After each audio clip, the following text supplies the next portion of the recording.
Será que existe uma única coisa que todos os gênios têm em comum?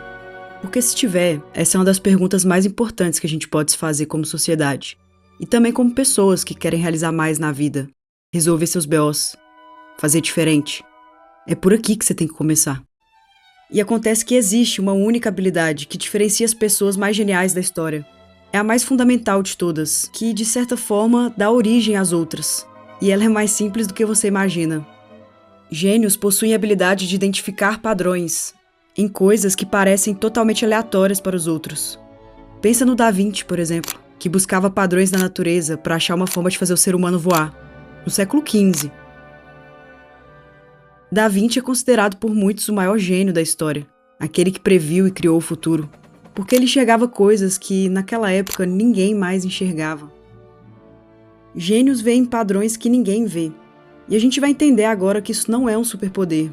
É uma habilidade relacionada a como o cérebro humano aprende. Como a gente processa, categoriza e armazena novas informações. Então, bora descobrir por que a gente tenta categorizar as coisas, para começar, e como uma busca incessante por identificar novos padrões pode levar uma pessoa a fazer feitos extraordinários. O universo e o comportamento humano é extremamente complexo. Tão complexo que o nosso cérebro inventou uma estratégia para lidar com isso. Pensar em categorias. Se eu te disser que eu morro de medo de encontrar um cachorro desse na rua, você talvez não ia me levar tão a sério. Porque quando você pensa em um cachorro que dá medo nas pessoas, bravo, agressivo, você pensa em uma certa categoria de cachorros. Mas se um pastor alemão e um Lulu da Pomerânia são tão diferentes, por que a gente chama os dois de cachorro?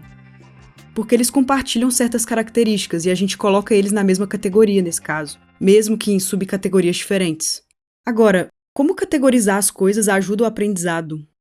Para entender isso, a gente vai voltar em 1973. Tem dois psicólogos cognitivos, William Chase e Herbert Simon, que queriam descobrir qual é a diferença entre mestres de xadrez e jogadores iniciantes, como eles pensavam diferente.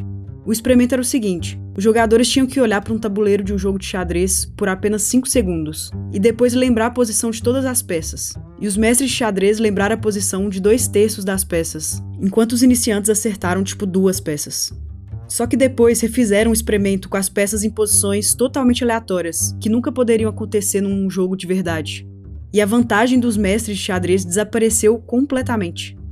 Eles tiveram tanta dificuldade quanto os iniciantes, não conseguiram lembrar a posição de mais do que 3 ou 4 peças. Isso aconteceu porque no primeiro experimento os mestres não decoraram cada peça do tabuleiro individualmente. Eles tinham a habilidade de reconhecer padrões, enxergavam as peças agrupadas e possíveis jogadas. E memorizar esses padrões é muito mais eficiente do que memorizar cada peça individualmente. É até um pouco intuitivo, mas surpreendente assim mesmo. O segredo, então, está na capacidade de reconhecer um jogo inteiro quando os outros veem apenas peças isoladas. Tipo Magnus Carlsen, ele foi campeão mundial de xadrez por 10 anos seguidos. E ele precisa só de 3 segundos para identificar qual jogo está sendo reproduzido no tabuleiro. I'm sure you've seen this opening before. It's gonna be on. Against Zapata. A gente categoriza as coisas porque pensar em categorias faz com que a gente transforme uma informação nova em algo que já é conhecido pra gente. Isso vale pra todo mundo, você também faz isso. É tipo assim, presta atenção nessa sequência de palavras. Respire, inscreva o fundo conseguir ombros, que mais se esta no isso. Relaxe canal você assistindo os seus. Uma bela poesia que você não entendeu nada, mas eu vou facilitar pra você tentar de novo. Se você está assistindo isso, relaxe os seus ombros, respire o mais fundo que conseguir e se inscreva no canal. Eu disse exatamente as mesmas palavras, mas em outra ordem. Só que agora elas tinham juntas um significado para você. Não eram mais fragmentos de informação sem sentido. E por isso que você decorou tão fácil. Isso é aprendizado. A gente dá um significado para uma informação e ela passa a fazer parte de uma história já existente na nossa cabeça. E nessa história, reconhecer padrões te torna capaz de criar mais relacionamentos com uma informação. Ou seja, ela tem mais categorias onde ela pode pertencer. You put this in your coffee. A spoon. Your hands. Your face. It's white. Paper. Snow. A ghost. A ciência chama esses relacionamentos de chunks. São grupos de informações que o cérebro processa como um único bloco, como se fosse uma única informação. Isso reduz muito o esforço cognitivo que a gente precisa para memorizar alguma coisa, e a gente fica melhor em processar muitas informações rapidamente, e sem precisar analisar cada detalhe. Porém, essa facilidade tem um custo: a rigidez do pensamento. Quando a gente presta muita atenção aos limites das categorias que a gente aprendeu, você perde a visão do todo, e pode não perceber que duas coisas são muito parecidas, só porque elas estão em categorias diferentes. Ou como duas coisas são muito diferentes, porque elas estão numa mesma categoria. Se você reparar no formato desse vaso, o vaso de Rubin, demora quanto tempo para perceber que na verdade são duas pessoas conversando? Depois que a gente vê um padrão e considera ele como verdade, fica difícil reconhecer outro, principalmente se a gente não está procurando nada. Mas se a gente reparar, pessoas geniais estão o tempo todo buscando por novos padrões e desafiando as categorias que a gente conhece. Se não fosse isso, Einstein não teria criado a teoria da relatividade, que questionou as leis de Newton, consideradas como verdade absoluta até então. Gênios se perguntam por quê e como de forma insistente. Sim, tipo criança mesmo. E a gente deveria ser mais assim, motivados para entender como as coisas funcionam. Gênios exploram um problema de vários ângulos e tentam perceber semelhanças ou diferenças, tendências ou repetições nas informações.